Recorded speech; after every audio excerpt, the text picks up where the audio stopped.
Welcome to the Tech Egg. Don't get scrambled. Enjoy the video. In this video, I will explain how to make brick SpongeBob.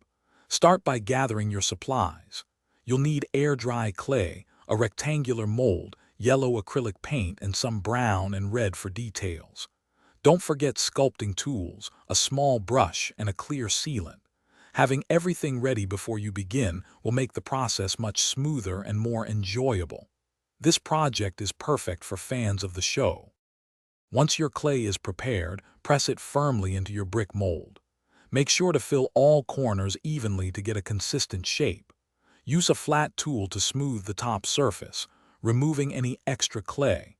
Gently demold your brick and place it on a flat, non-stick surface to dry.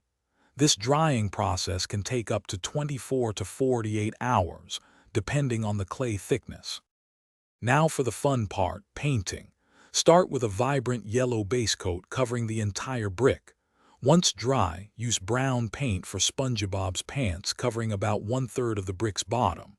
Add a small red tie in the center. Then carefully paint on his large blue eyes, 2 front teeth, and that famous wide smile. Precision here makes all the difference.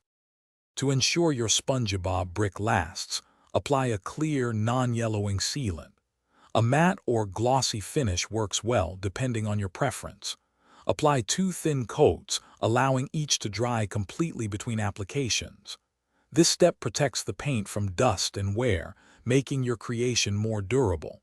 Now, your unique SpongeBob brick is ready to be displayed. Thanks for watching. Consider subscribing if I helped unscramble your problems.